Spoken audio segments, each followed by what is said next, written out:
e não se fala em outra coisa, né? Qualquer roda de conversa, todo mundo dizendo, nossa, que calorão é esse? E é um calorão, me parece que típico deste fim de inverno.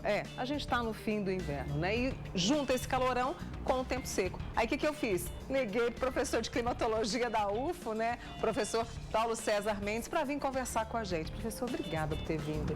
Sempre muito bom recebê-lo aqui, viu? E eu estava realmente assim, falei, preciso conversar com o professor até para ajudar os nossos amigos. O que explica essa sensação de abafamento, assim? Parece que a gente está numa estufa, professor.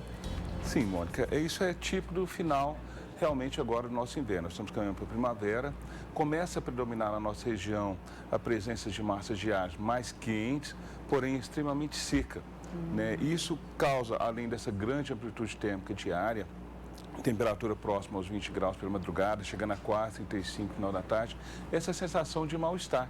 Ou seja, né, nós temos a umidade que chega a 50%, 60% pela manhã, mas no final da tarde essa umidade cai para 20%, 30%. Então, essa variação da umidade, essa grande variação de temperatura somado a esse abafamento causado pelo ar seco, é que realmente faz com que a gente tenha essa grande sensação de desconforto nessa época do ano.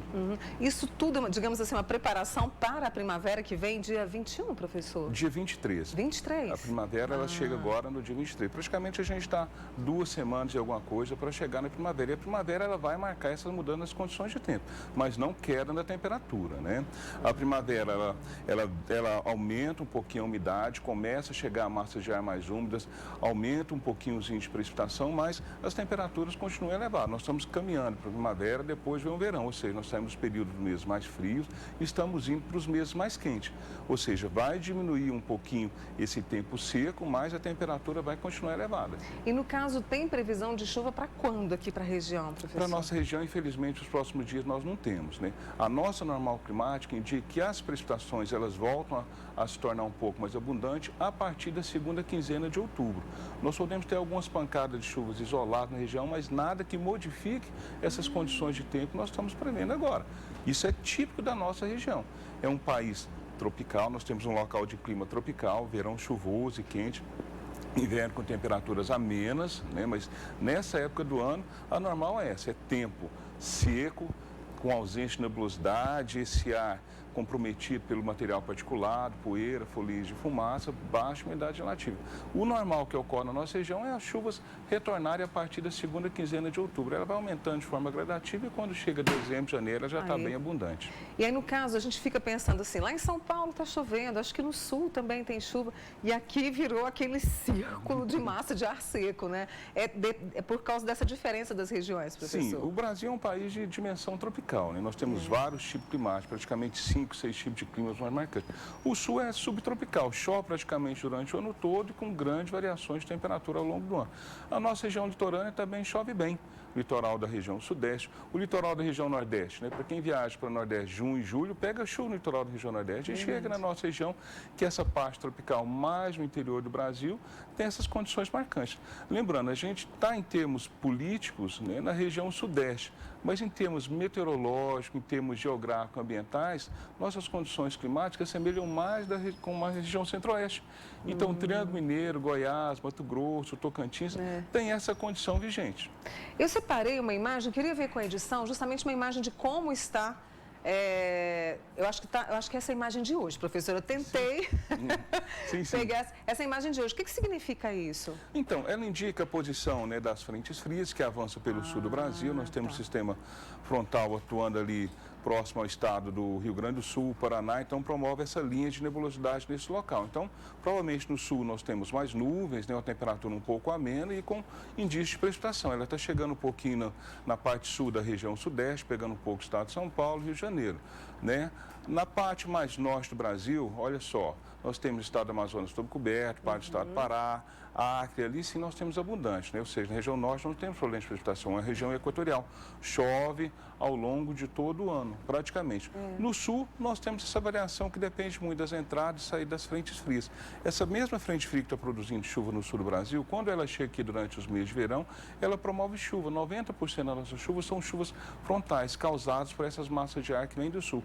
Infelizmente, como mostra a imagem, essa frente fria, ao chegar próxima ao Paraná, São Paulo, ela encontra essa massa de ar parte seca que domina o interior do Brasil e ela acaba sendo desviada para o Oceano Atlântico. Então, a chuva pega Rio Grande do Sul, Paraná, Santa Catarina, quando começa a chegar em São Paulo, ela vai para o Atlântico e deixa a gente com esse tempo quente, seco, né, que gera essa sensação de Parece que a gente está na chama do fogão ali, cozinhando por horas. Sim, Esqueceram a gente ali. 34, 35 graus, Nossa. realmente não é fácil. Normalmente, meio da tarde, a gente já está registrando Não, a gente já isso. está... E vai subir mais. Outubro é nosso pior mês. A gente está aí com 36, 38, pode subir mais, Vai, professor? outubro é nosso mês mais quente, outubro e janeiro, mas normalmente outubro que a gente tem os maiores picos de temperatura. É comum a temperatura em outubro chegar a 36, 37, 38 graus. E o pior é que além de quente, é seco, né? Então, é um problema sério para as condições de saúde, né, na nossa região, esse mês quente e seco que a gente exige nessa época do ano. A gente tem visto muitas pessoas, né, visto e ouvido pessoas comentando que estão, né, adoecidas.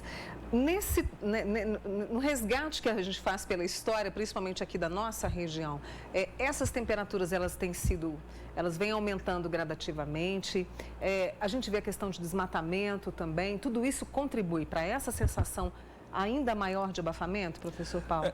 Quando nós pegamos as normais climáticas, nós não temos muita influência dessas condições de desmatamento na nossa região, né? Os dados da estação meteorológica dos últimos 30 anos mostram, né, que nós tivemos um ligeiro aumento, em torno de 1 grau Celsius, 1 grau Celsius e meio, na média térmica aqui da cidade. Mas pode estar relacionado também com o próprio processo de urbanização de Uberlândia, ou seja, quanto maior a cidade, maiores as médias térmicas, né, e a influência do clima urbano. O que o desmatamento, as queimadas produzem na nossa região? Produz mais material particulado, mais tempo um pouco mais seco, né, comprometimento da qualidade do ar.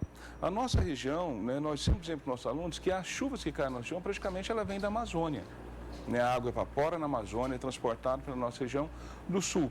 Vem a massa de ar frio, encontra essa massa de ar úmido e produz precipitação. O nosso cerrado, em termos ambientais, ele contribui muito, né, com a evaporação, né, durante os meses de inverno. Logicamente, o desmatamento está contribuindo ainda mais para essa queda da umidade relativa do ar. As queimadas comprometem essa qualidade pelo material particulado. Mas, em termos, quando a gente analisa essa média histórica daquilo que a gente exige na estação, é uma pequena variação, mas que, né, não é tão perceptível para a população.